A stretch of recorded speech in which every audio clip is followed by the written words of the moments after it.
Lesson 160. At home. Fear is the stranger here. Fear is a stranger to the ways of love.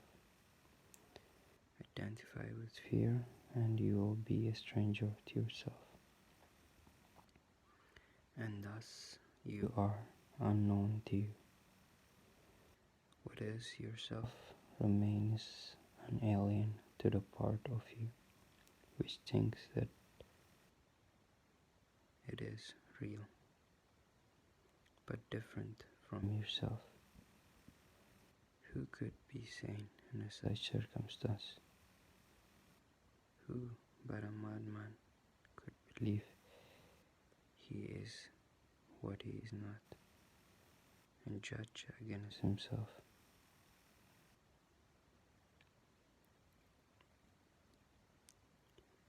There is a stranger in our midst who comes from an idea so foreign to the truth.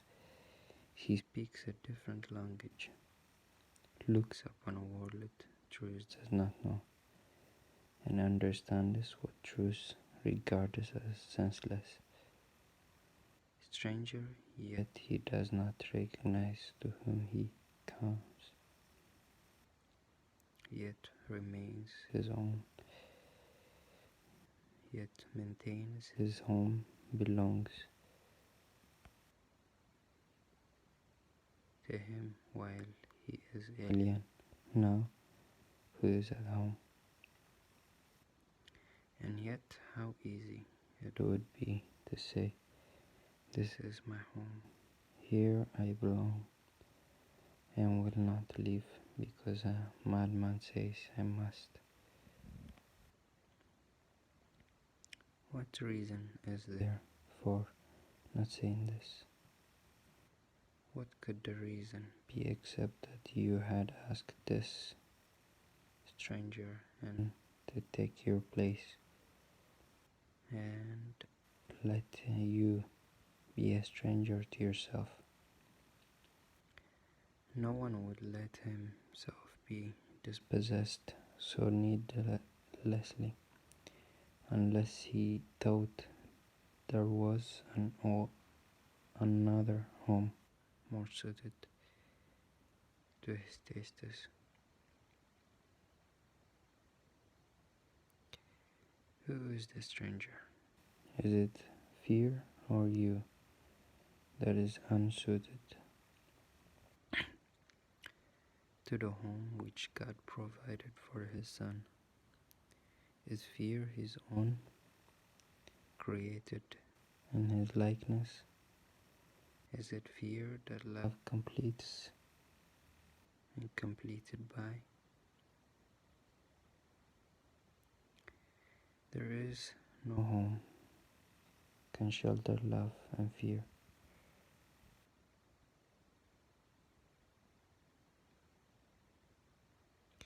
They cannot coexist. If you are real, then fear must be illusion. And if fear is real, then you don't exist at all.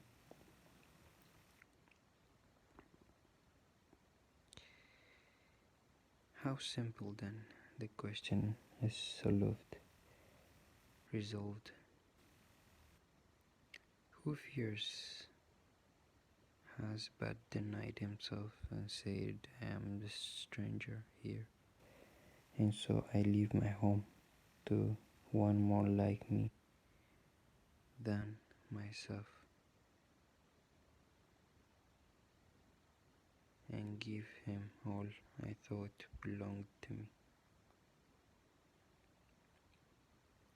Now is he exiled of necessity, not knowing who is he, uncertain of things but this, that he is not himself, and that his home has been denied to him. What does he search for now? What can he find, a stranger to himself? Can find no home, wherever he may look, for he made return impossible. He has made his way is lost, except a miracle will search him out and show him that he is no longer a stranger.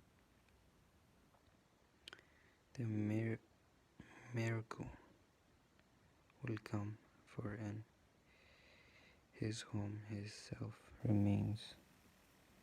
It asked no stranger and took no alien thought to be itself, and it will go its own unto itself in recognition of what is its own.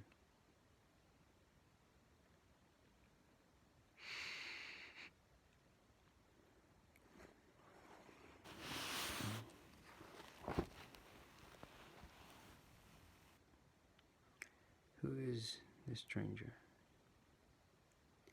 Is he not the one yourself calls not? You are unable now to recognize the stranger in your midst, for you have given him your rightful place, yet is yourself as certain of it as God is of his Son. He cannot be confused about creation. He is sure of what belongs to him. No stranger can be interposed between his knowledge and his Son's reality. He does not know of strangers. He is certain of his Son. His certainty suffices. Who he knows to be his Son belongs where he has set his Son forever. He has answered you who ask, who is the stranger? Hear his voice, assure you, quietly and sure, that you are not a stranger to your Father, nor is your Creator stranger made to you. Whom God has joined remains forever one at home in him, no stranger to himself.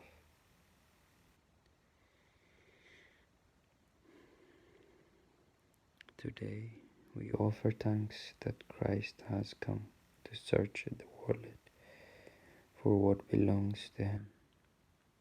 His vision sees no strangers, but beholds his own, and joyously unites with them.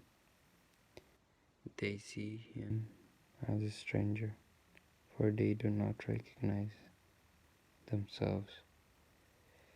Yet, as they give him welcome, they remember, and he leads them gently home again where they belong. Not one does he forget, not one he fails to give you to remember, that your home may be complete and perfect.